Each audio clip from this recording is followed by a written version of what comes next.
can I ask you? Sure. Yeah? Yeah. Okay. So he occupied our parts, big parts of Ukraine, part of East and Crimea. So he occupied it on 2014. So during a lot of years, so I'm not speaking about just Biden, but those time was Obama, then President Obama, then President Trump, then President Biden, now the President Trump, and God bless, now President Trump will stop him. But during 2014, nobody stopped him. He just occupied and took. He killed people. You know what the contact line? 2015. 2014. 2014 and 2015. 2014. Yeah. So I was not here. Yeah, but that's exactly right. Yes, but during 2014 till 2022, yeah, the situation the same. The people have been dying on the contact line. Nobody stopped him. You know that we had conversations with him, a lot of conversations, my bilateral conversation, and we signed with him, me, like a new president. In 2019, I signed with him the deal. I signed with him, Macron and Merkel, we signed ceasefire. Ceasefire. All of them told me that he will never go. We signed him with gas contract.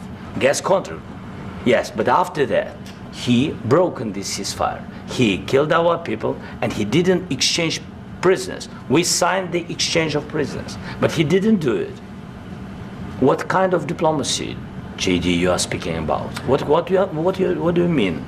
I'm talking about the kind of diplomacy that's going to end the destruction of your country. Yes, but if you Mr. President, with respect, I think it's disrespectful for you to come into the Oval Office and try to litigate this in front of the American media. Right now, you guys are going around and forcing conscripts to the front lines because you have manpower problems. You should be thanking the President for trying to bring an end to this conflict. Have you ever been to Ukraine that you say what problems we have?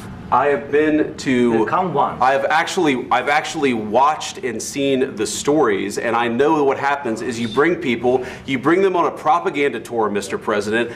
Do you disagree that you've had problems bringing people into your military? And do you think that it's respectful to come to the Oval Office of the United States of America and attack the administration that is trying to prevent the destruction of your country?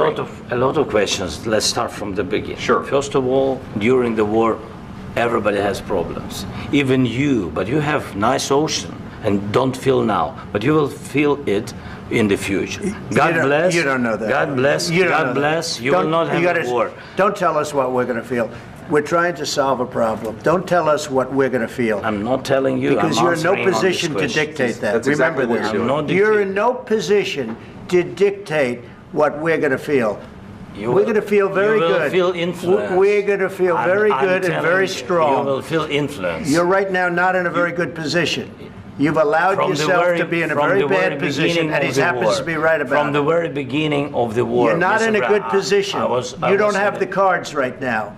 With us, you start having cards. But right now, you don't. You're playing cards. You're playing cards. You're gambling with the lives of millions of people. You're gambling with World War III. You're gambling with World War III. And what you're doing is very disrespectful to the country, this country. That's backed you far more than a lot of people said they should. We're going to feel very good and very strong. You will feel influenced. You're right now not in a very good position. You've allowed yourself to be in a very bad position, and he happens to be right about it. From the very beginning of the war. You're not in a good position. You don't have the cards right now. With us, you start having cards. But right now, you don't. You're playing cards. You're playing cards. You're gambling with the lives of millions of people. You're gambling with World War III. You're gambling with World War III.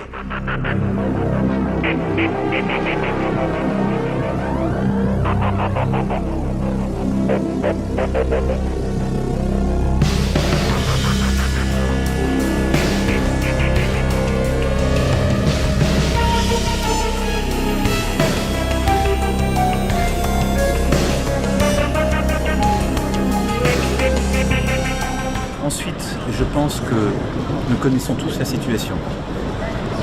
Il y a un agresseur qui est la Russie. Il y a un peuple agressé qui est l'Ukraine. Je pense que nous avons tous eu raison d'aider l'Ukraine et de sanctionner la Russie il y a 3 ans et de continuer à le faire. Et quand je dis nous, ce sont les États-Unis d'Amérique, les Européens, les Canadiens, les Japonais et plusieurs autres. c'est cela. Et qu'il faut remercier tous ceux qui ont aidé. Et qu'il faut respecter ceux qui, depuis le début, se battent. Parce qu'ils se battent pour leur dignité, leur indépendance, pour leurs enfants et pour la sécurité de l'Europe.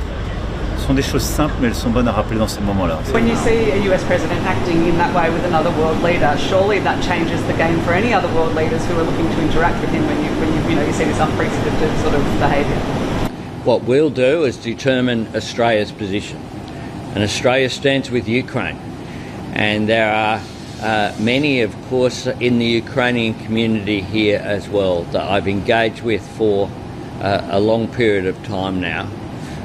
They're going through, including people who have fled the conflict. The people of Ukraine have suffered greatly in defence of their nation and their national sovereignty. And Russia has acted like a bully, a big country seeking to invade and to take over territory from another sovereign nation, in this case Ukraine. And like the rest of overwhelmingly countries around the world, we have stood with Ukraine and we will continue to do so.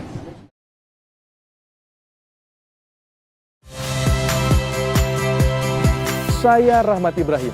Saksikan program-program Kompas TV melalui siaran digital, pay TV, dan media streaming lainnya.